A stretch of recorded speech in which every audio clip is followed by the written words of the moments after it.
Just like that. I'll hold it, you clip it in. You probably want it the other way because otherwise you're just gonna get. I don't think we can. Can we? No, I don't think so. Yeah. Wow, Oh, that's really bright there. that's not gonna work. Why can't you put it sideways? Because it won't record. I don't Are know. you sure? Let's try it. Okay. There it goes. It's turning. Hang on. See, orientation is locked. Ah. We're live, just so you know. Oh, hi. What about the control panel, the orientation lock, did you get it? Yeah, on control. Yeah, if you, yeah, there you go. All right. Live YouTube. Now hit the little button. We're already Okay. live. We're just Oh, figuring that's so things great. out. Okay, guys, so we, Orientation is still locked. Well, that's embarrassing. hey everyone. No, don't bother because it's saying orientation is still locked. Yeah, Okay. yeah. Hope you guys are having fun over there. We're having a blast over here. Oh, Little technical this difficulties. is a party. Yeah, bring Facebook on. This is Let the everybody bloopers, enjoy guys. this. This is the bloopers. This is the bloopers. Friday. Another Friday morning. Okay, good. So let's go live. What we can't have just me. It's you.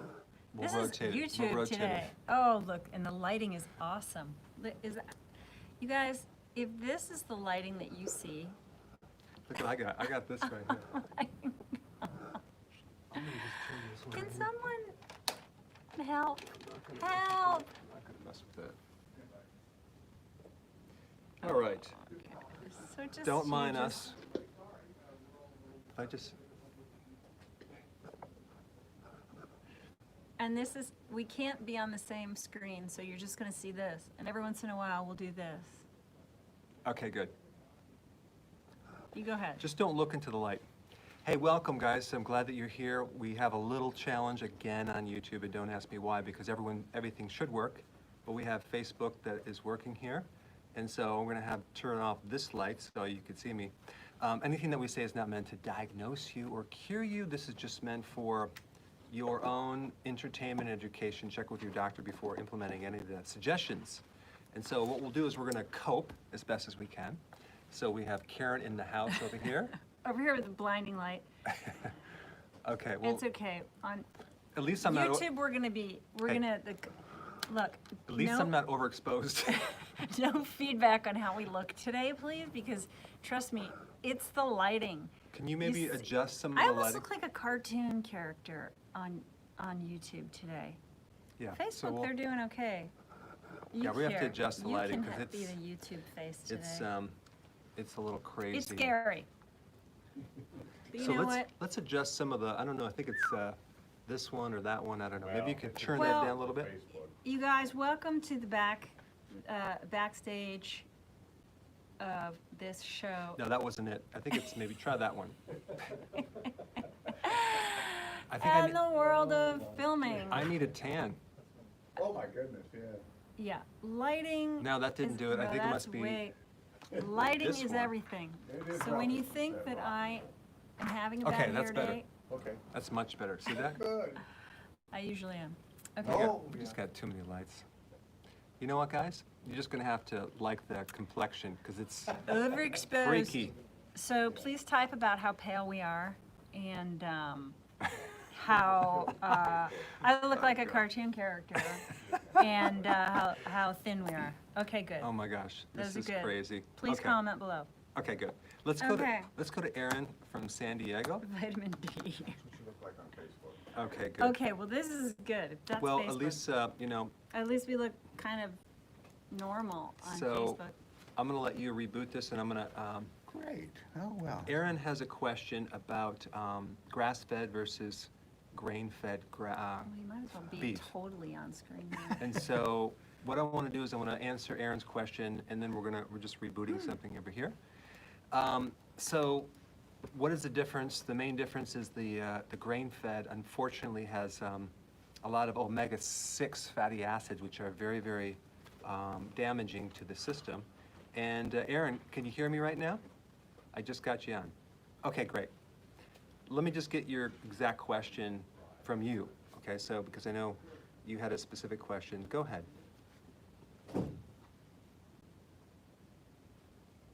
Good morning.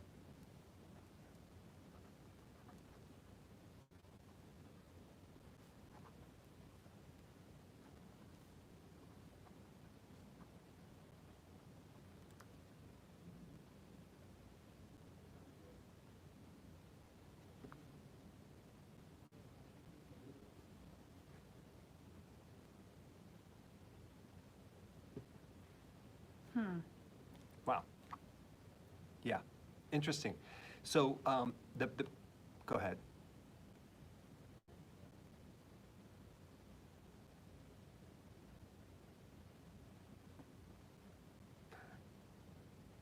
Right. Yeah. Good question, and just for those people on YouTube that can't hear the question, Aaron wanted to know, you went to the store and he bought some grass-fed beef, and he talked to the butcher and he said it was grass-finished, but I guess they also used some grains in there before they grass-finished it. So, unfortunately, the problem you're going to run into is if it says grass-fed, they could still finish it off with grains. So ideally, the best thing to do is to get something that's grass-fed, grass-finished, and organic. That's the ideal situation, because if they gave the grains, then at least it would not be GMO grains. Okay, that's what you're going to get. But if it usually says grass-fed, grass-finished, it shouldn't involve grains on the label. So a lot of manufacturing companies are going towards that now, because they know they can't just say grass-fed. So you want it to say grass-fed, grass-finished, and then organic. But other than that, you're just going to have to cope. If you go to like wellnessmeats.com, uswellnessmeats.com they do have grass-fed, grass-finished, and no grains at all. So that's one option. There are several sites that have that, but that's interesting that he found a place that is grass-finished. It means that they know that a marketing button is grass-finished. So they're taking a shortcut and doing grain-fed to fatten them up, throwing them in a yard for a week. Yep. And so you have to do your homework, I guess. That's right. Thanks, Aaron. Listen, guys, I have a really cool announcement. So I spent the last 2 months putting together the most amazing course on how to bulletproof your immune system. Not just boost it, but bulletproof your immune system. And the reason I'm doing this is because right now, the big elephant in the room is no one is emphasizing the immune system. They're not talking about strengthening the immune system. It's all about waiting for some type of vaccine. Solution. Yeah, but the point is that the immune system is your best option, okay?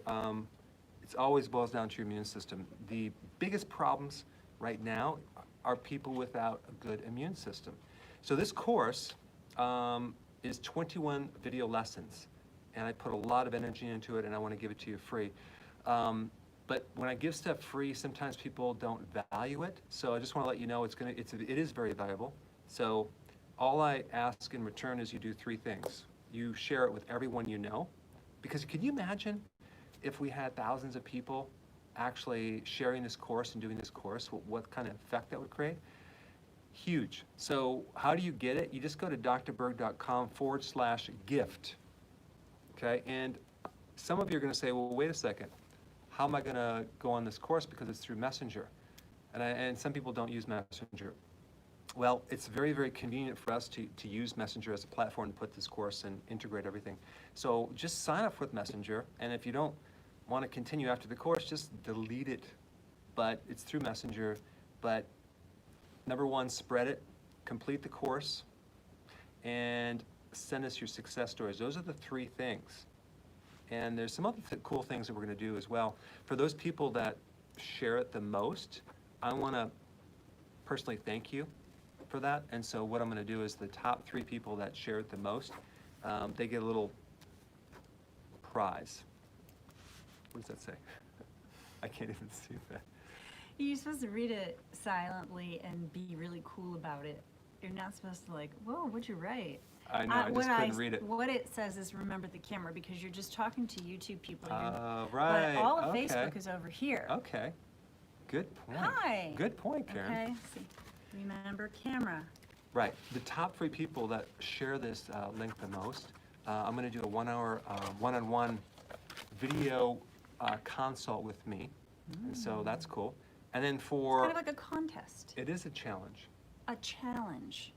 Yeah, I want to make a game out of it because we really need to get this out there. It's an amazing course, and it doesn't help just for you to learn it. We need everyone to learn it.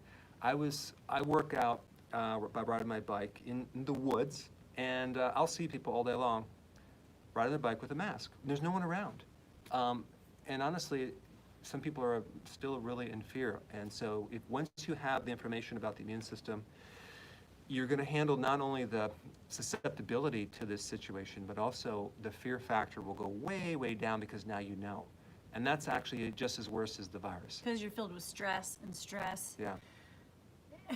wrecks the adrenals and the immune system, and so you have a double whammy. And you could even be relatively fit, but be so terrified that now your body is challenged and more susceptible because you're just terrified.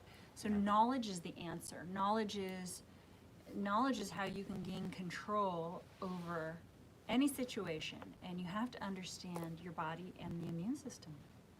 Yeah.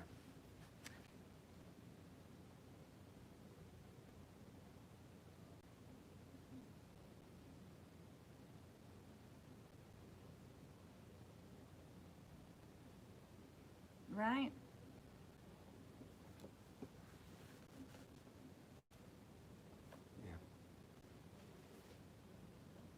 Yeah. Right.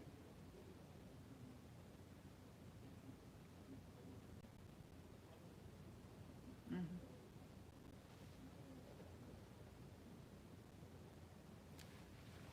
So let me tell YouTube what you just said. Steve was in the hospital, and he talked to a nurse, and there was a lot of people that were having anxiety going into the hospital, and that alone required ventilators and treatment, and so, even if they weren't positive for some illness, right. Any illness, right? It could be the flavor of the month illness, or it could be any illness. The point is, illness is over here. We don't treat illness, cure illness. It's nothing about. But being sick, or the fear of being sick, can freak people out and stress their immune system. And the answer to that, and the whole purpose of this channel, and why Dr. Berg does what he does all the time with these videos, is to educate you so you understand the body and you understand how to build a strong body. And this should be for yourself and for your kids and for everyone in your family and all your friends. You got to build a healthy body, and then you're not going to have to worry about that. And if something does come along, you're going to understand. But it is your homework. You have to do your homework. You have to watch the videos, take advantage of all the courses, and you survive it better, and you have a healthier, happier life. The end. Exactly. Hey, Matthew, you've been waiting patiently. You're from Michigan. Are you there? Hi. Yeah. Okay.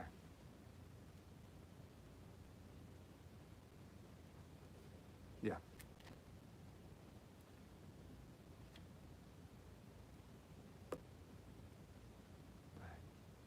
Right.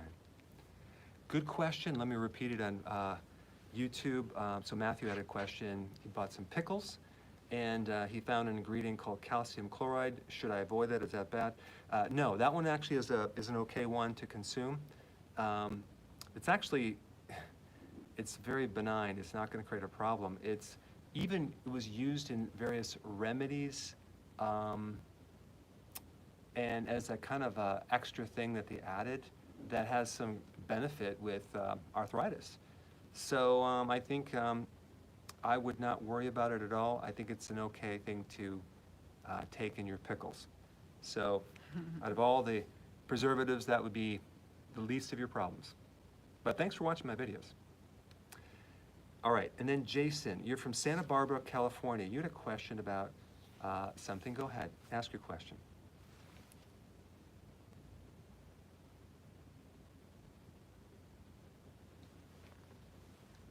Very, very good question. Okay, Jason had a question for people on YouTube. Will MCT oil break your fast? And guess what? I just released a video on that, if I'm not mistaken. I think I either released it or I did a video. I'm not sure now. But yeah, I would not worry about it. If we take a look at the definition of breaking a fast, we want to really look at, does it interfere with your ketosis? Well, MCT oil is just going to generate a lot of ketones, so it's not going to drop your ketosis. Will it potentially inhibit your weight loss? Not necessarily.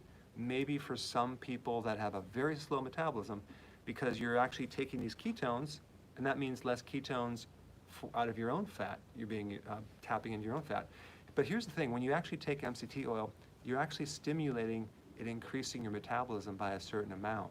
So I think that may offset it. It's a personal thing. Try it out and see if it interferes, but I would not worry about not taking MCT oil. I think it's a good thing, but the problem is that it does create some digestive issues for some people, but just have a small amount. I think it's a good thing now, especially for your brain. All right, Karen. Okay, well, since YouTube is staring at you, you can, oh, well, we can share this. Okay. Okay, but I do have, from Murdoch on Facebook says, "Hi, Dr. Berg. I've been doing keto for 2.5 years. It's been great. My sugar level and blood pressure became normal until last week. I've eaten a lot of high carbs for 3 days. Then I decided to go back doing clean keto diet. But after 3 days of going back, my blood my blood pressure went up, and wants to know why that is. Why would your blood pressure go up after returning?" Well, here's the thing that you need to know. When you go on keto, off keto a lot, that can really slow things down to the point where it's going to take longer and longer to get into ketosis. Some people will take this data that says, well, it's 3 days to get in ketosis and use that as their standard, when in reality, for most people, it could take 7 days or even up to 2 weeks to get into a full ketosis. So you need to stick with it longer. You need to actually work harder to keep your carbs down, fast longer, and then also take the nutrition to speed things up. But blood pressure is two things, vitamin D and potassium. Those are the two things that I would look at and recommend and work with your doctor on using. Karen, we have our first quiz here, guys. Okay. So what's the best way to prevent kidney stones if you're taking a high doses of vitamin D? Now, I just want to let you know, you would have to take like 200,000 or 300,000 IUs of vitamin D for months to have this happen. But some people just want to, be at ease with this question, like, oh, they heard, oh, vitamin D is going to create kidney stones, and what can I do? Well, there's something you can do to really prevent kidney stones. Very simple. So let's see if you guys actually know that answer. Okay, so while you're answering that question, Taking a phone call? let's take a phone call from Watch Susan. the answers. Susan, you're from Oregon. You had a question about something. Go ahead.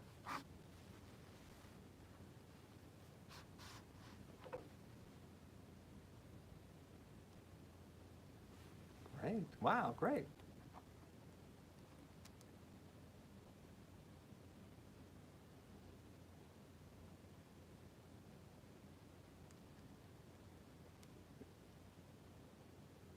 Wow.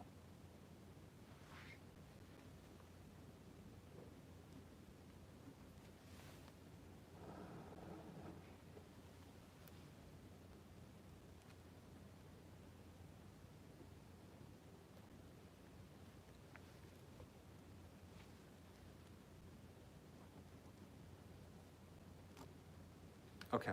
All right. So I want to just tell people on YouTube that are listening. So Susan had a question. She had a sty in the eye. Okay? That's viral, FYI. Oh, that's a nice little rhyme there. Okay, so for 3 months, and then she's been on keto for 3 years, and it really helped get rid of the sty, and then it came back, but she didn't change her diet. What could that be?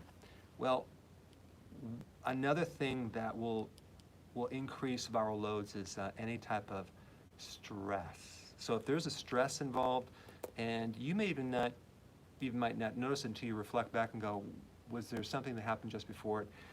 You could have a perfect diet and have this little stress event.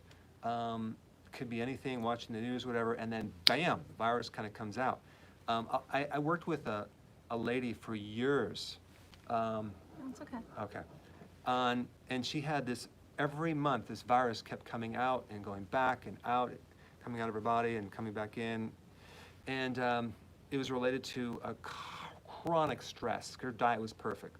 So stress will be the factor you need to actually look at and deal with out of anything. So isolate the source of the stress, do whatever you can to reduce it.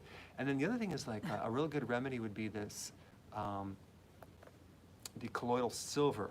You can put a couple drops right in the eye itself, and that seems to kind of get into around the sty and help you put that virus back in remission. And then also take colloidal silver underneath your tongue, hold it for like 30 seconds, and then swallow it. Thanks, Susan. All right. Okay, and first of all, there's some people on Facebook who are on YouTube. I think there must have been an original YouTube link sent out. Some people maybe were trying to use that, but then because of technical difficulties here, Dr. Berg had to go YouTube Live on his phone. So it is on YouTube, it's just not on maybe that original link.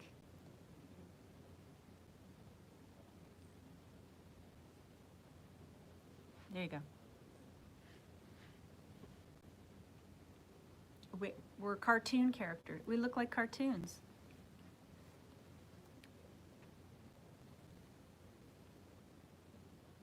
Okay, there are your options. All right, what do we have for Okay. an answer? Well, I have to say, and here, you be the face of YouTube because at least on Facebook, everybody on Facebook watches your videos. Mm-hmm. Everybody said lemon juice, apple cider vinegar, and of course there were answers of K2. And some people are like, yeah, I watched it last night. It's lemon juice. It's lemon juice. It's lemon juice, apple cider vinegar. Actually, it's a little more than that. Validate how right they are for that. You're actually very well done on the answer on there because you're right. The lemon juice will bind with the oxalates for sure, but here's the most important thing. It's the quantity of fluid. Why? Because a few people said that. Okay. Well, Okay. because a kidney stone occurs when there's what's called a supersaturation, a highly concentrated amount of urine. So if you keep the urine diluted to some degree, you're not going to develop a stone. It's almost impossible to develop a stone. So, and I'm talking at least 2 to 2.5 liters. That's not a lot of fluid. So that's what I would recommend. And that way you can take the high amounts of D and not really be concerned. Simple point, if you put the lemon juice in there, now you're really going to take it to the next level. Okay?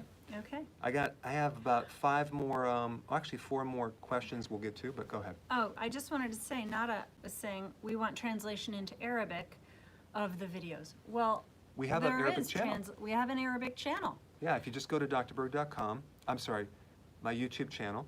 You just go right to YouTube. Yeah, one of the channels is Arabic.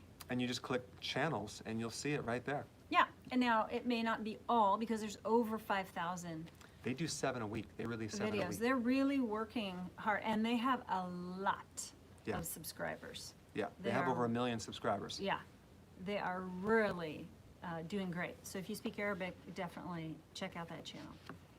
Okay, now, you were going to ask a question, or did you want me to Go ask ahead. a question Go ahead. here? You ask a Well, I just question. wanted to say Jane said that she made 6 loaves of keto bread yesterday. Wow. She can't get enough of it. And Jane, I invested in a good number of cookbooks, and I am searching for what I consider the best keto bread.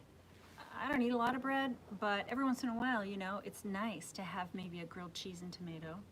or something like that.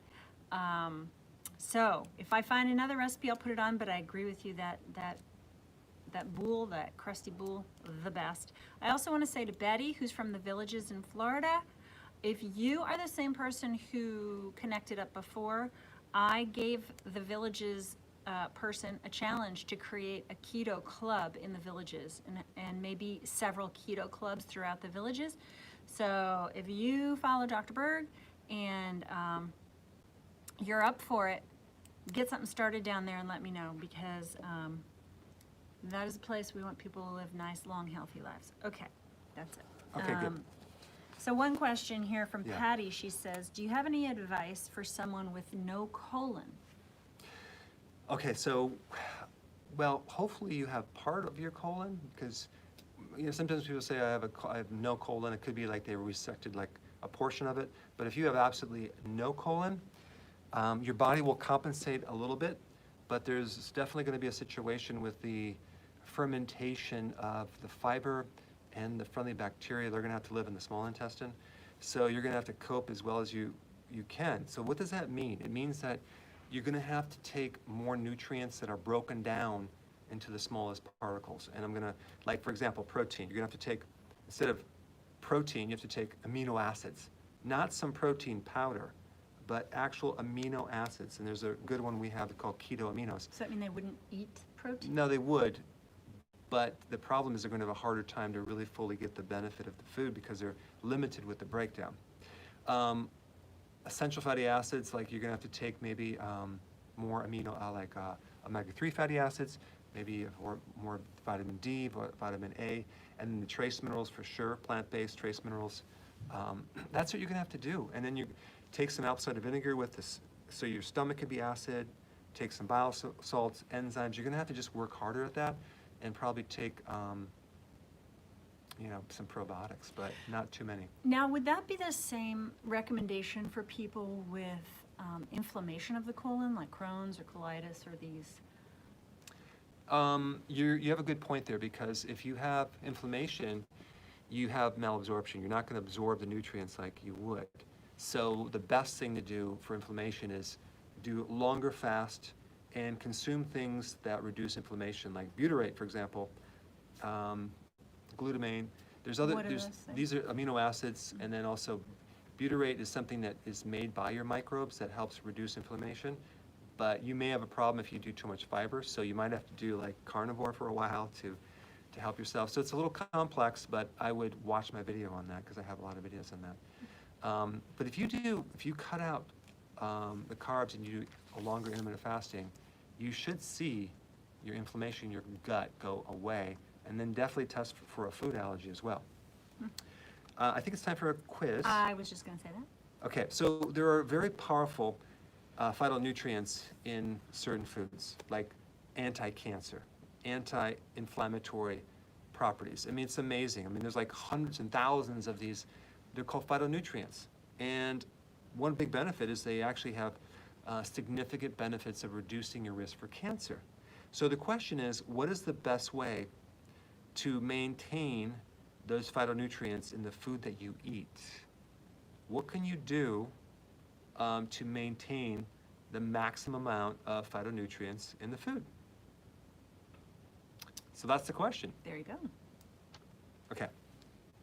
So let's take a question from Christy from Austin, Texas. Are you there? Hi, what's your question? Hi.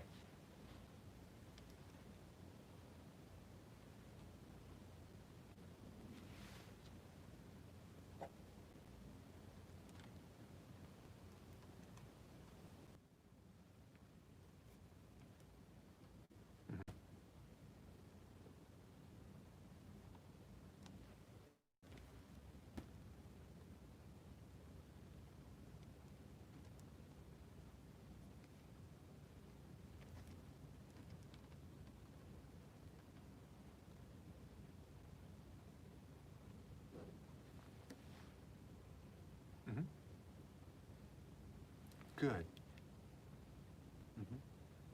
Okay. All right.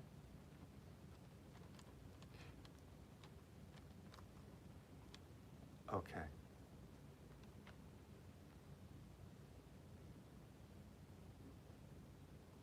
Okay.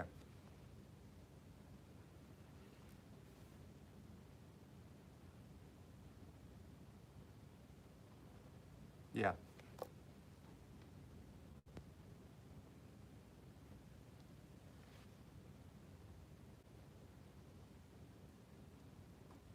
Okay. Good, Christy.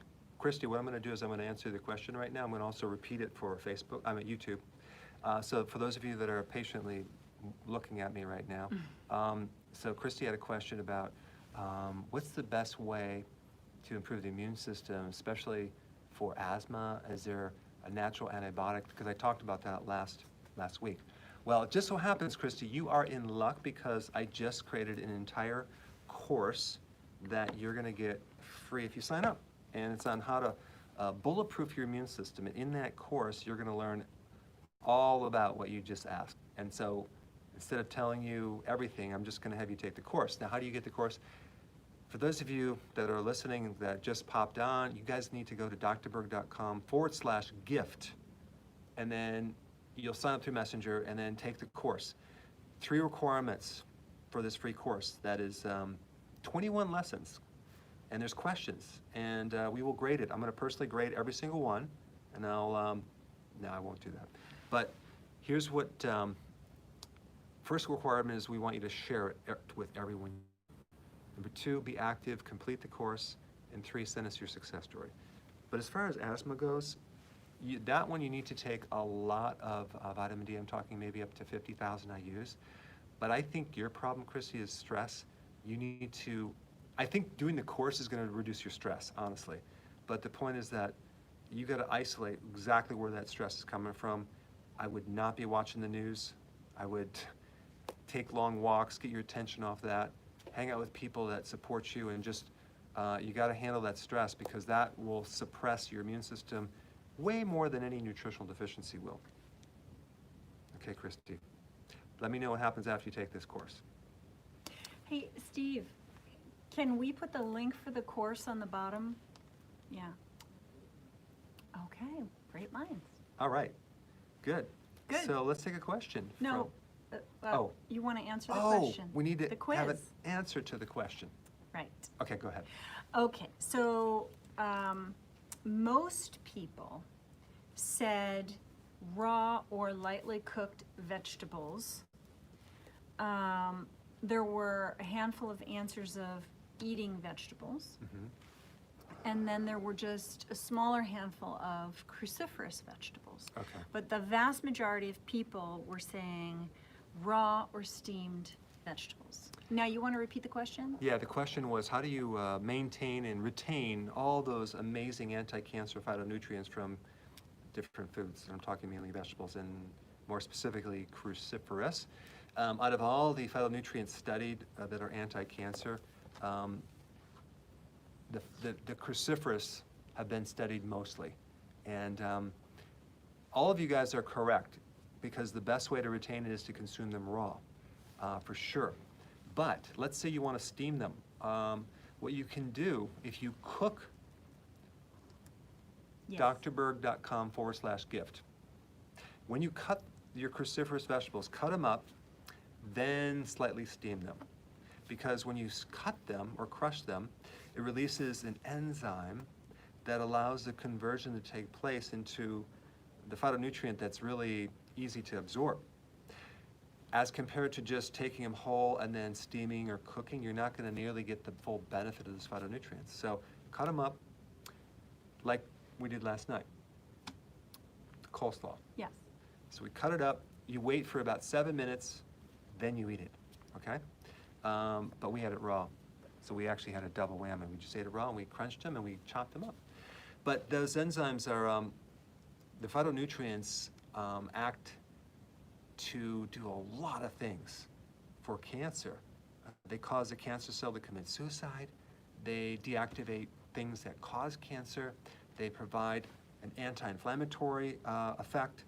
They are anti-oxidant effect. I mean, the list goes on and on and on. They stop the blood flow to cancer. So You don't need a lot of them, but you need at least about a half a cup to 2 cups 4 or 5 times a week to really create a nice effect. So we should do a coleslaw recipe. Oh, yes. Or several. Coleslaw. I mean, coleslaw is so easy. Well, don't you agree that I have the best recipe for that? You have a good recipe. You chop your food into squares. I And like them in that's squares. nice and very different and crunchy. I like the shred, Okay. but it's all the same food, and I think it's the I think key is, everyone should always have coleslaw in the refrigerator, fresh coleslaw. oh yeah. Yeah, because cabbage is a very unique vegetable that, And you can add to coleslaw, like you did, all kinds of vegetables. oh yeah, I added kale in there Mhm. and some lemon. But, so we will do a recipe on that, but that's the best way to do it. Just eat it raw and, or chop it up and then steam it a little bit. But, oh, if you cook it as a whole thing for 10 minutes, like a lot of people will make broccoli and they don't chop it up enough and they cook it for 10 minutes, there's like, it's gone. There's no more phytonutrients in What do there. you mean they don't chop it up enough? Well, they'll take the entire cauliflower head and they'll, Or broccoli? You said or broccoli Oh, or any. cauliflower, Okay. and they take the whole thing Mhm. and they cook it for 10 minutes. There's no more phytonutrients. They don't get the benefits of those phytonutrients. What if you're making cauliflower mash? Then you chopped it up, right? You mash it up, and what you do is you chop it up in small chunks, Mhm. wait for 7 minutes, then cook it, mash it. Okay? There you Little go. tip, but an That's a important tip. tip. That's a good tip. Slightly different than what you might have thought before. Okay, the next question, we're going to roll right into the next question because we have a lot of things that we want to show you guys. Does coffee in any way interfere with your ketosis and autophagy? Does it inhibit your autophagy and ketosis? You want to explain autophagy? Autophagy is your body's ability to recycle damaged proteins. When you have damaged proteins from whatever, like just living on this planet, it's very toxic to the body to keep those in the body. So your body recycles it, it gets rid of it, and it puts it into new little amino acids. So it's an anti-aging thing. So true or false? No, not true or false. Just does coffee increase ketosis and autophagy? Yes or no? Let's see what happens with that Okay, question. that Okay. camera too, don't forget. All right. Right there. Yes. It's a lot of things to think Just about. is you know? a lot. There's a lot of devices going on It's a lot of today. things going on here. Hey, I have a question. Yes. Someone on Facebook made a statement that keto and IF causes acid reflux. So they got this information from somewhere. But so you address that, and then also, excuse me, what would you do if you had acid reflux? Okay, so if you do keto correctly and all of a sudden you get acid reflux, what happens, that means that you probably don't have something either in your stomach or your gallbladder to handle this change. And sometimes you have to look at what was the big increase. Are you starting eating a lot of protein now that you didn't have before? Well, in that case, you need betaine hydrochloride or apple cider vinegar pills. That should handle it right there. That usually will handle the acid reflux. But also it could be a lack of gallbladder help from the bile because you don't have enough bile. One thing about keto, Karen, Yes. is when you increase your fats, and especially too fast, you may not actually have enough bile to digest those fats. So it might feel like some indigestion or backup or bloating. So you might want to cut down the fat a little bit and just eat the fat that normally comes with the protein, and then maybe take some bile salts, purified bile salts, and that way that problem will go away. Okay? Mm-hmm. All right. So, tell you what. Yeah. You let me know when those answers are coming through. I'm going to go to Kathleen from San Antonio, Texas. Hey, that's right. That's where I went to my on-the-job training in the Army, Fort Sam Houston, Texas, the country club of the Army. And I lived in Gonzales, Texas for a few months. Gonzales, South of Austin. right down the street. Great, Kathleen. What was your question? Yeah. Yeah.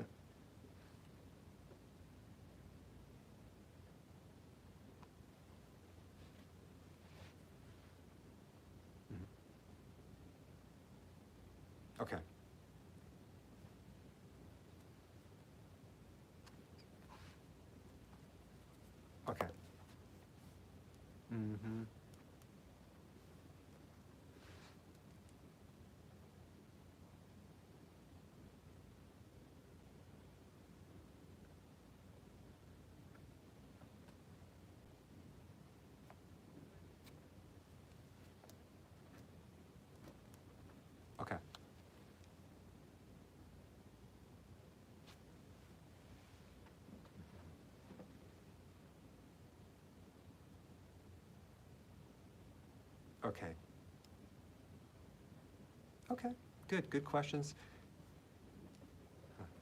It wouldn't hurt. Yeah, that wouldn't hurt, Kathleen, but let me just repeat your question for YouTube. So Kathleen had a question, a very interesting question. She started keto. It's not perfect, a little dirty keto. Her cholesterol gone up, but also her LDL went up as well, over 200, and she's a bit concerned. She's going to be doing some type of surgical procedure involving, I think you said precancer cells of the cervix, and what should she be doing right now? Okay, take the cholesterol question first. We took your cholesterol, and it was fascinating because she had very high LDL, and you're like, oh my gosh, is that the bad cholesterol? But we did an advanced lipid profile testing, which measures the quality of cholesterol and the combination of everything. And what we found was something very fascinating with your cholesterol. We had very high, good LDL. Now, LDL is supposed to be bad. So there's two types of LDL. There's a small dense and there's the large buoyant that doesn't create any type of bad thing for your body at all. So when you cut down your carbs, and I'll come back to that, Kathleen, for a second, your LDL may go up, but it's the big kind that doesn't do any damage to your arteries because you're eating more fat and it's flowing through your bloodstream. So I would not worry about that if you have high LDL and it's the large buoyant.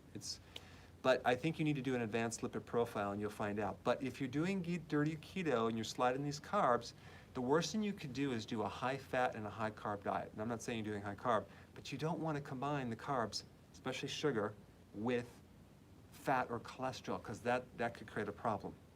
All these mice studies that show all these problems that they say they're on a high fat diet, they're also on a high carb diet. So the definition of keto is low carb.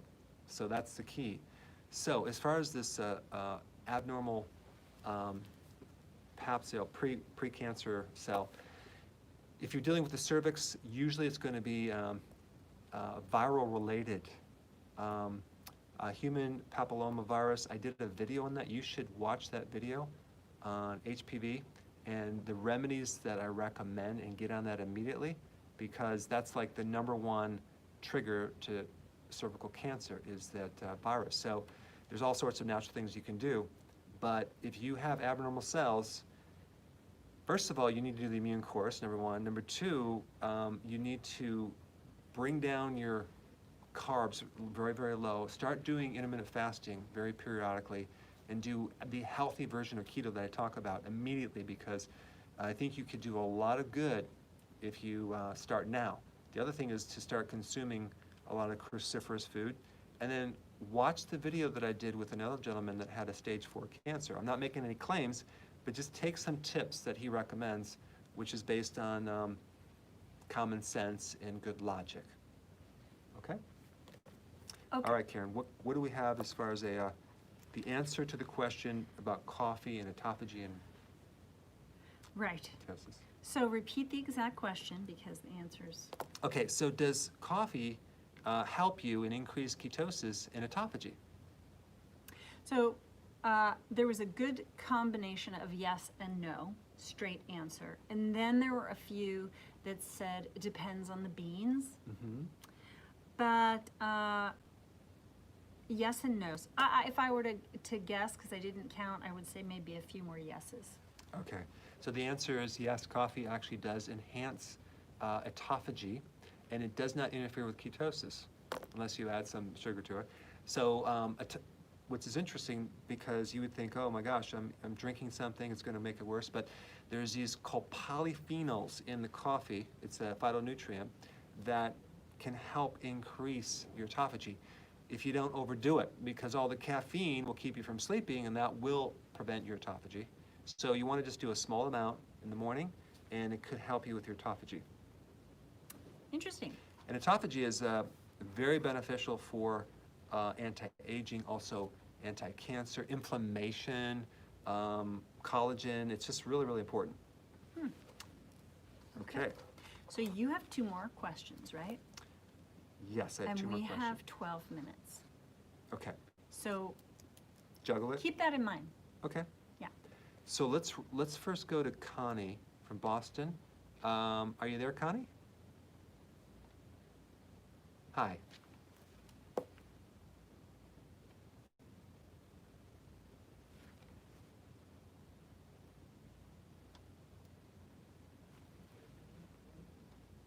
Wow. Wow, great.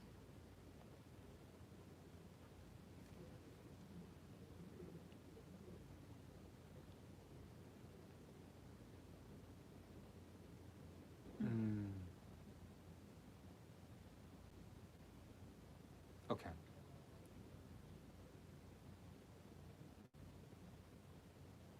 Hmm.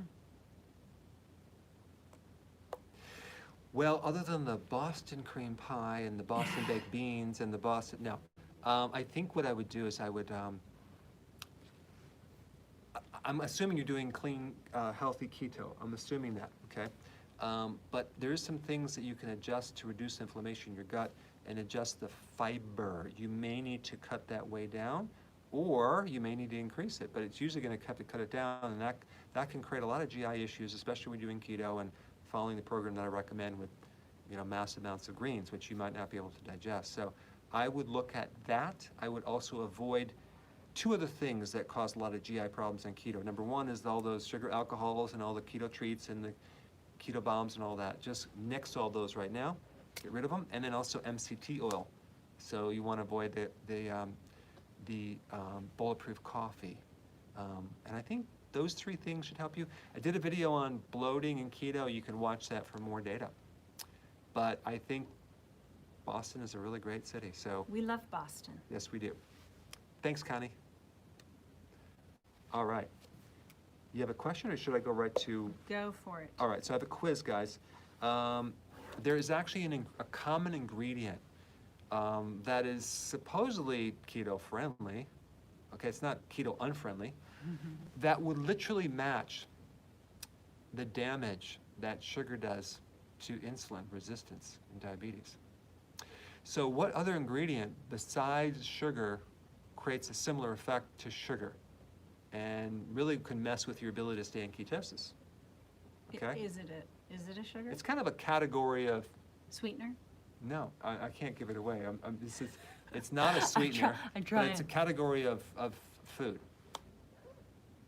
Okay, so let's see what people say.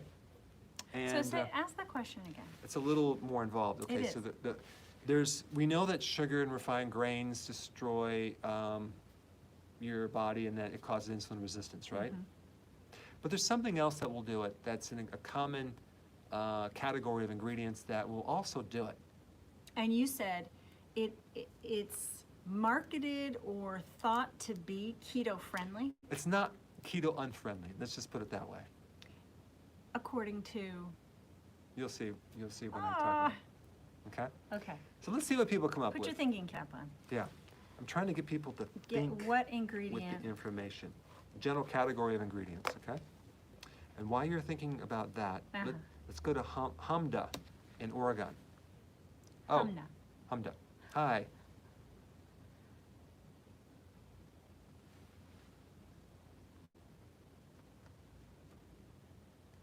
Mhm.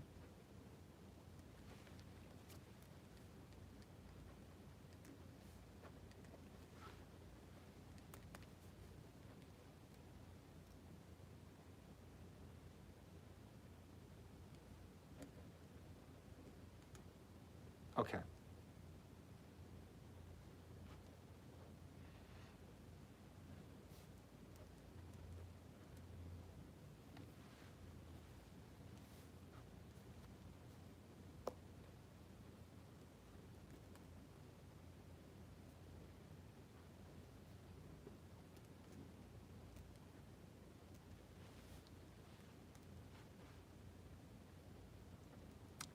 And this happened after giving birth, right? Okay, so this is what you need to do. And for those people that are on YouTube watching, let me just explain. So this lady started to do, well, she gave birth, and all of a sudden she started having hot flashes, having pain, all these issues. And her doctor told her, hey, listen, there's no nutritional deficiency, so we're good to go. She's like, what can she do? So this is what you need to do. I'll guarantee that you do have nutritional deficiencies because they're not going to pick them up through the blood anyway, even if they did a test. Because a lot of these nutrients are intracellular, especially the minerals, especially potassium, and there's special tests that you have to do for other things as well.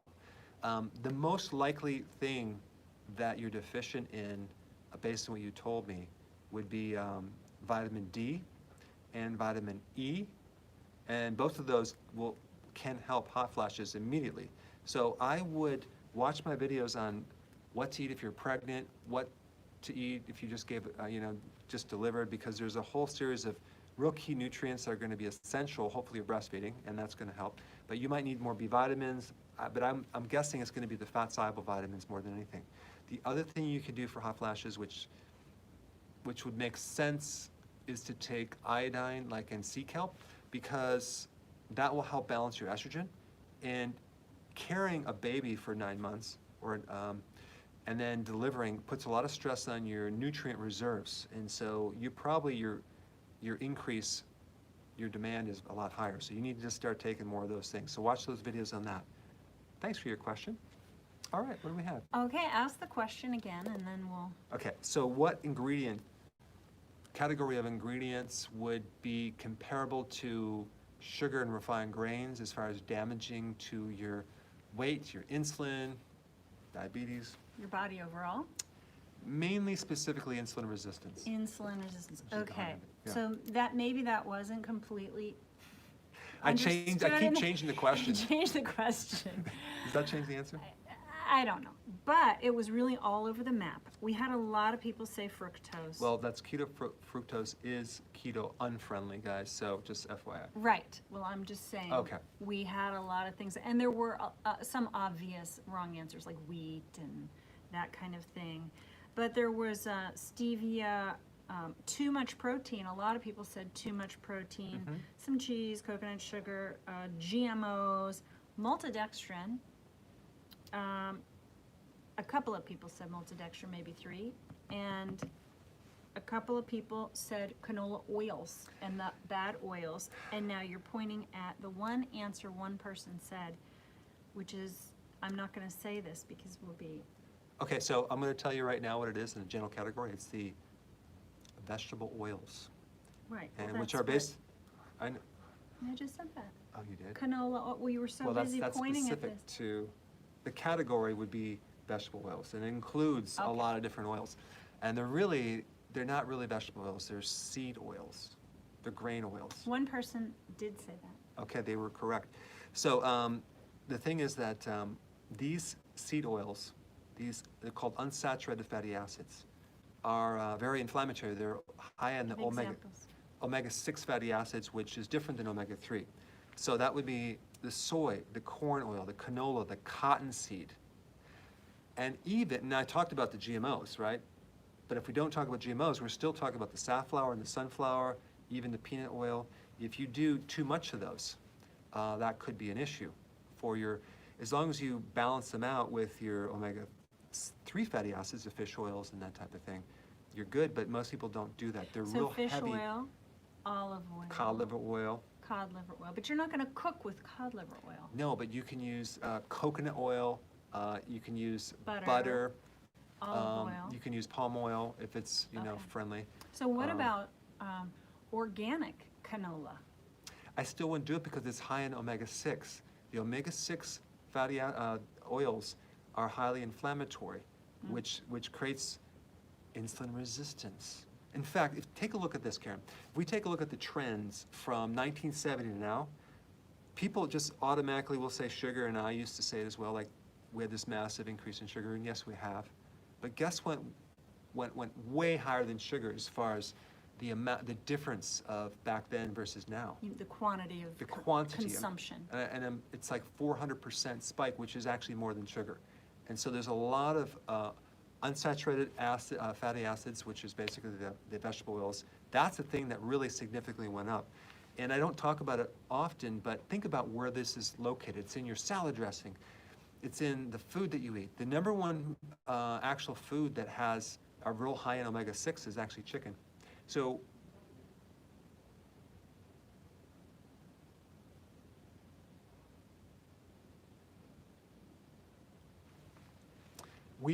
Back in the 1970s and 80s, what we did is we said, saturated fat is bad, start consuming unsaturated Vegetable fat. oils, Yes. right. And that's where the problem is. And so I'm telling you, Started with misinformation, and then it was being pumped into all the food products. And so now so many products have that in it. To read your labels, right? I think that a lot of the benefits from keto, in addition to the low carb, is the elimination of these oils as well. I think that creates huge benefits on reducing inflammation, helping your insulin be balanced, and losing weight. So let's say, for example, you're not losing weight, and you're still doing all these omega-6 oils, and you don't even know it. That could be why. Yeah, and that also includes, I'm going to tell you other foods that are omega-6. Almonds, almond flour, if you're doing way too much of What? it, could be more inflammatory. Now, I'm not saying don't do it, I'm just saying have some of it, but balance it out with your omega-3 fatty acids. Omega-3 are the anti-inflammatory.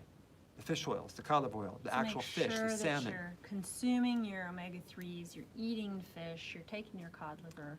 Yes. You're going to have an occasional thing with almond flour. There is a type of omega-3 fatty acid that's in almonds. It's like a precursor, but in not almonds, walnuts. Now, Karen, here's a quiz for you. Who makes the best salmon on the planet Earth? Go ahead, tell them. Dr. Berg. Omega-3. Thank you very much. Thank you very much. Yeah, I know. You didn't see that one coming, did you? Not at all. I have one more quiz and I'll take a question. Well, I think you should hold that to next week and take the question. Okay. Yeah. Deanne, you're from New Jersey. You had a question. Go ahead. Hi.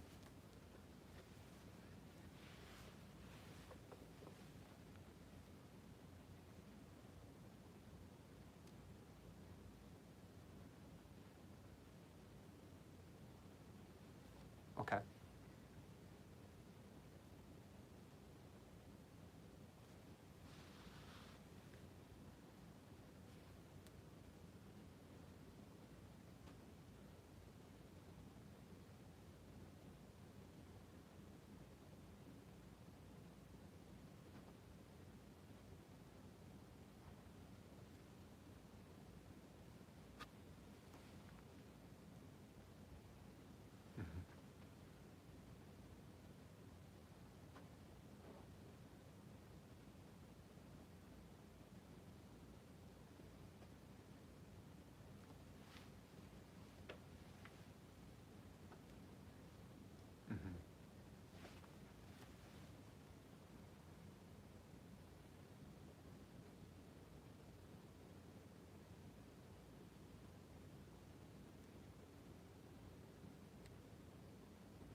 Well, let me give you some tips on.